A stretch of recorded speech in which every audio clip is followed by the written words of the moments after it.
Lovely to see you again, just to do a little talk before you watch the England match.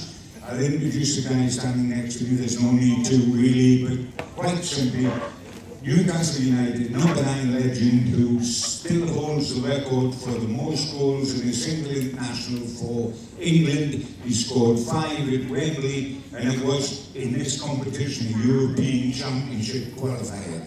So put your hands together, Malcolm McDonald, ladies and gentlemen.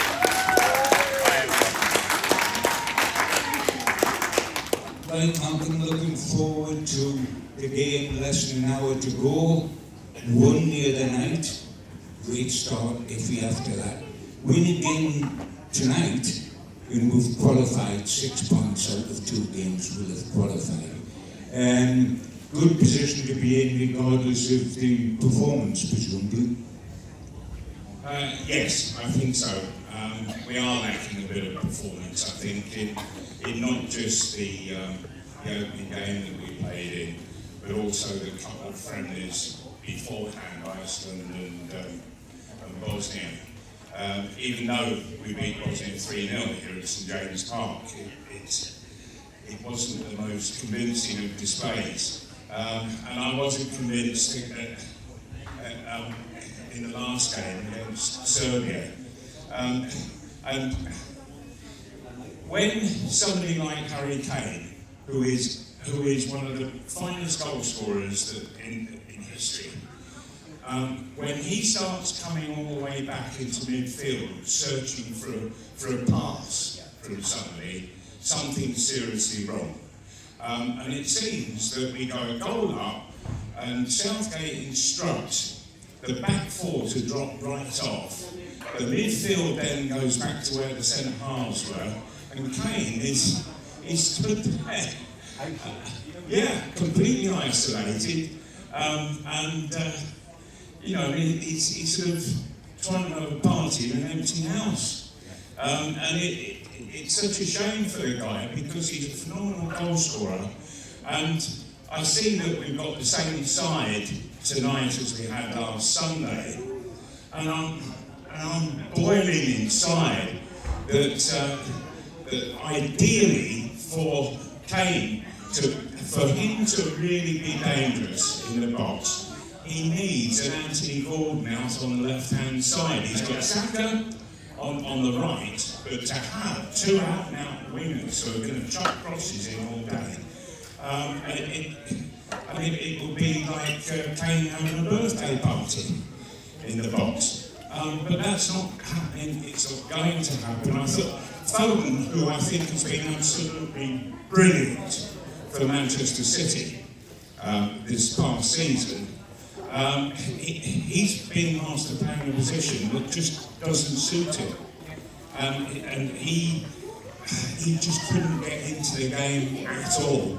And then you hear that Southgate, I've had a good old talk with Foden, and a talk maybe just isn't good enough, because you've got to play him in the right position to allow him to be able to do what his strengths are all about.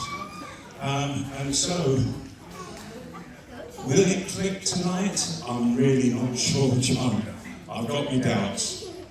I mean, the interesting thing from my point of view, the general balance in midfield is not right at all. And it reminds me a great extent, Malcolm, of the alleged golden generation when we had Lampard and Gerrard and Scholes. And the manager trying to shoehorn all the big name players into the one side, and that produced an imbalance. In those days, it was Paul Scholes got shunted out onto the left wing.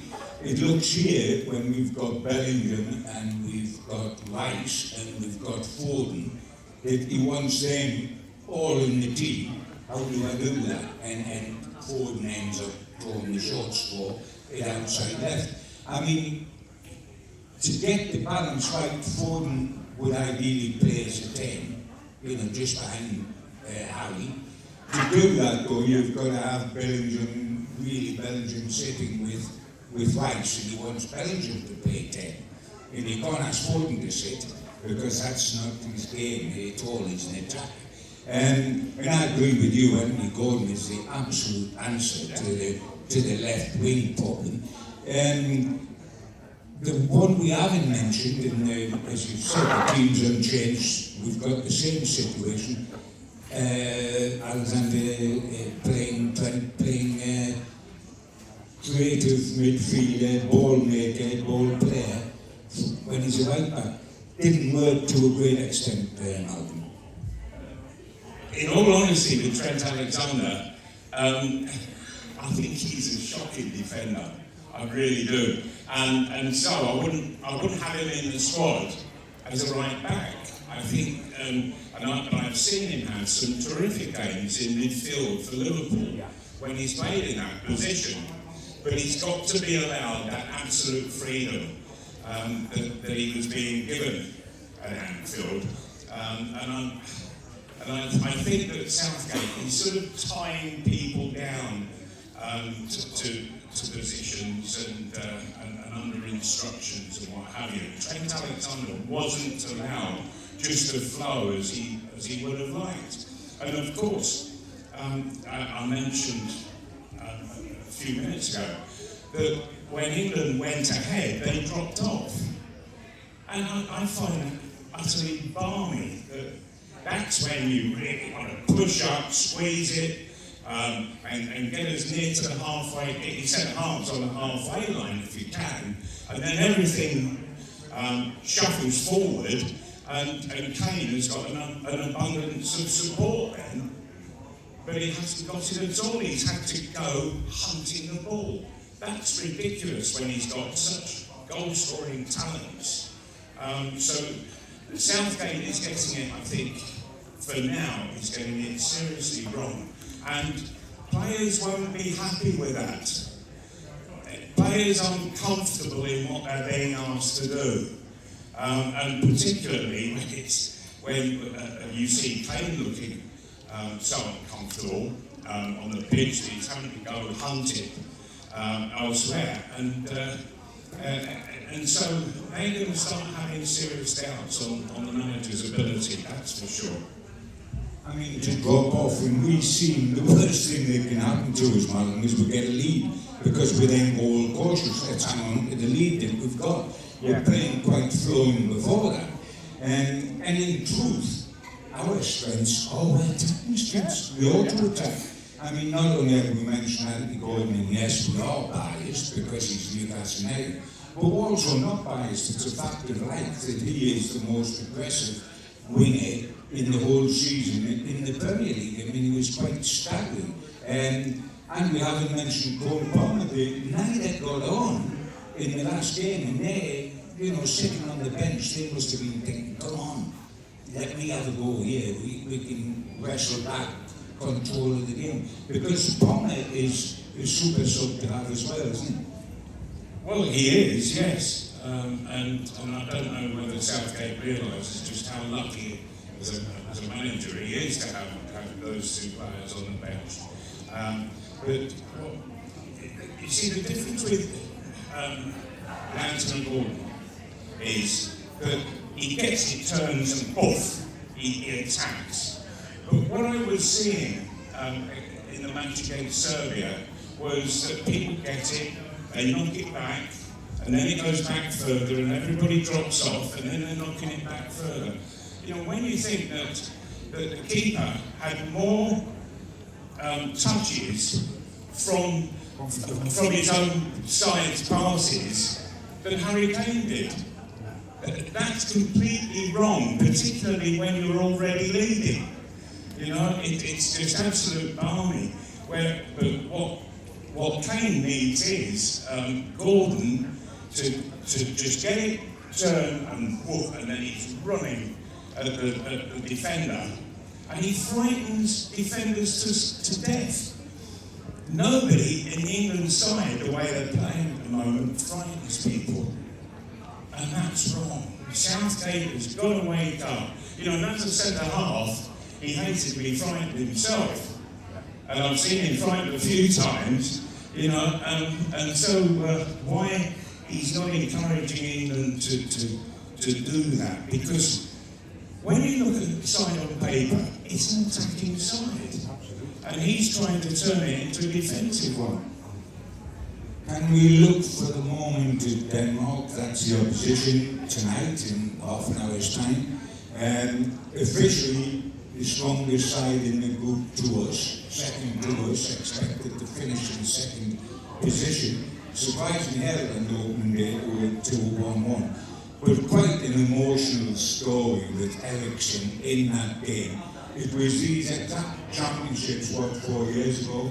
Excuse me, when that awful moment come, when everybody had to rest in the pitch and we were all in tears just watching it. I remember watching the game live. He's come back, he resurrected his career at Brentford, he got a transfer to Manchester United, he come back with Denmark here, and he scores a goal. I mean, an emotional story. And he is the one that's at the heartbeat of the Danish side, to be truthful. Very much so, yes. He's a very, very clever thinking player who links in so well with everybody around him. It was incredible what he's actually recovered from, and has got himself back at international level and the highest international level. Well done him, and he's, you know, what a boost he is in the side for all the other Denmark players. You know, I'm sure they must nickname him the Ghost. But he can play somewhat in that way that he gets round on the blind side and what have you. Denmark are very fit, very physical, but they can also play. So it's going to be more than interesting to see how England cope with that tonight. But if they drop off, by heavens, I'll be giving Ericsson some space. You know, you've got to push up and get time on him, yes. Just wondering who has impressed you so far, whether you look at the Germans, whether you think Spain looked the part. We haven't mentioned the French yet, Portugal, outsiders, I guess, struggled, but the one. And who impressed you of the sides you've watched so far, Mark? Firstly, Germany, but then they're playing at home. They got all the huge support, and so it's very likely to be them, in answer to your question. What I'm really looking forward to today is the game after England. Spain and Italy, I think that's going to give us a huge indicator as to who might just be the most likely to win the competition. I've got a little hankering for Spain at the moment, and I want to see if they can fulfil what's going on in the back of my mind. And there are others that are, you know, I've been watching sort of 3, 4, 5 games, and I think, yeah, the football, it's really good. You know, the standard of football from all around Europe, it's good, and it's got to be a special side that finishes up the winners. At the moment, Germany are looking the most likely, but we'll see. But if England don't change their attitude, they're not going to be around, you know, to think that in the betting market, they're favourites at the moment. I can't believe that. They're a long way from that, John. Just a little one before we finish up on tonight. The surprise result, and there's always a surprise result so far, is Slovakia winning. And the goalkeeper just happens to be the Newcastle one, Dubrovka. That was wonderful for him, wasn't it? Well, yes. It must have been an incredible feeling for him, considering that he's been on a bit of a demise since he had that nightmare playing for Slovakia, and he let in 5 goals at one international. And he's been quite a shaky goalkeeper ever since. He's not been that confident guy that we knew before that particular international match. So this will be a huge fillip for him. It really will, and so it's going to be interesting to see whether Denmark or Slovakia can actually make it, yes, in the progression. Finally, looking at tonight's game, because that's what it's all about. Yeah. We both said that England would beat Serbia. I took it by a single goal, but I took it 2-1 and not 1-0. But I'm going to go for by a goal again, that the margin will be 1 goal, whether that's 2-1 or 1-0. At the moment, I don't see England running away with matches, to make it 3-0 or whatever. Who knows? This quality of opposition is supposed to be the best that's in the group. And I think we always thought England would qualify comfortably from the group because they've got a very good group. Newcastle got the group of death in the Champions League. They got the group of hope, didn't they? They got the real easy chance. Forecast for tonight, Mark?